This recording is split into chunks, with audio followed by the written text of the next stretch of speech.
Jadilah orang yang pandai bersyukur dan tinggalkan membanding-bandingkan. Maksudnya qanaah. Jadilah orang yang qanaah. Orang yang qanaah. Nikmati yang ada, maksud saya demikian. Nikmati yang ada. Anda punya rumah misalnya 10 kali 10, nikmati yang ada. Anda punya rumah kebetulan 6 kali 4, nikmati yang ada. Udah ini yang ada, Allah berikan, nikmati yang ada. Ya.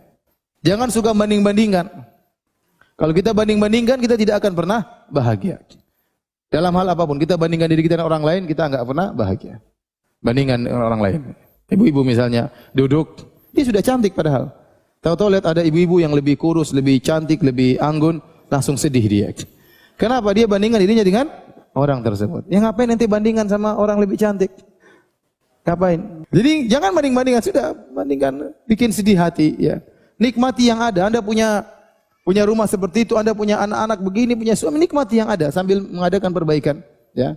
Tapi enjoy dengan apa yang Anda miliki. Itu namanya dengan qanaah. Hidup, gaya hidup tidak dibuat-buat. Ya, keluar daripada kemampuan seseorang ya. Kalau kita banding-bandingkan, kita yang susah sendiri. Coba bandingkan istri kita dengan istri orang lain. Ya, kita akhirnya menderita sendiri. Lihat istri orang mungkin ada yang lebih cantik, akhirnya istri kita tidak kita cintai. Akhirnya pulang-pulang kita marah-marah terus sama istri kita. Kenapa? Kita bandingkan istri kita dengan istri orang lain. Kita sendiri tidak bahagia. Bandingkan anak kita dengan anak orang lain.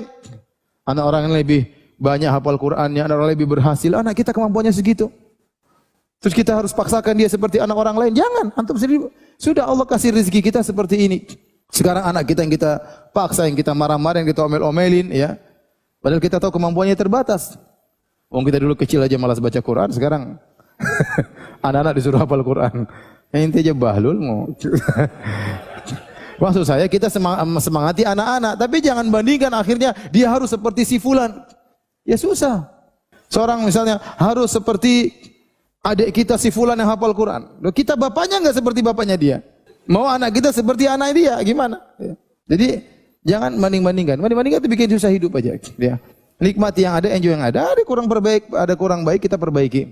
Dan kita akan hidup lebih bahagia. Saya sini sampaikan pernyataan dari Imam Syafi'i, "Idza kunta madza qalbin qanu'in fa anta wa malikud dunya sawa'u."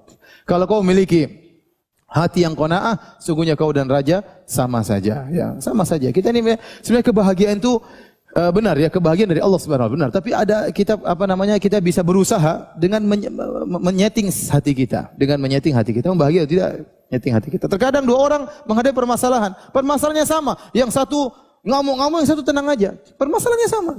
Contoh kita bicara tentang gempa atau musibah sama, tapi terkadang satu model masyarakat begini, satu model masyarakat begini. Beda. Jadi sebenarnya kebahagiaan itu bisa kita usahakan dengan kita menyeting hati kita. Sebagian orang datang kepada saya, "Ustaz, saya ada masalah besar gini-gini, apa masalahmu?" "Ah, masalah ringan aja bilang besar." Saya langsung gitukan aja. Biasa itu. Biasa. Kirain masalah apa? Kayaknya dunia mau kiamat. Padahal enggak, cuma begitu saja. Ya, berarti dia tidak terbiasa menghadapi permasalahan. Ya. Jadi mau saya kita berusaha untuk qanaah. Ya akhi, belum tentu antum jadi orang yang antum lihat hidup mewah, belum tentu antum bahagia. Kita sekarang lihat ya sederhana, seperti saya. Kemudian saya lihat ada orang, kawan-kawan sendiri, ya, kaya, punya perusahaan besar, punya anak buah ribuan. Ya. Saya ketemu kawan cerita, "Ustaz, saya ini punya karyawan sekian. Untuk gaji mereka sebulan 10 miliar. Gaji anak buah sebulan berapa?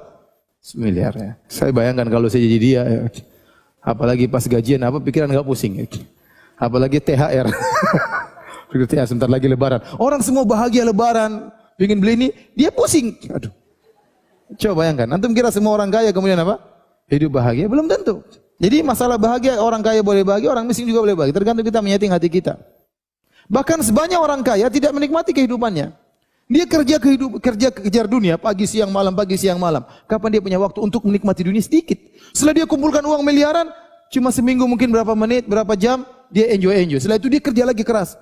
Sementara seorang pegawai mungkin kerja pagi, sore udah pulang, malam sudah bahagia, sudah enjoy hidupnya, ketemu anak-anak, ketemu istrinya, nggak ada orang telepon, nggak ada tagihan-tagihan masuk, santai.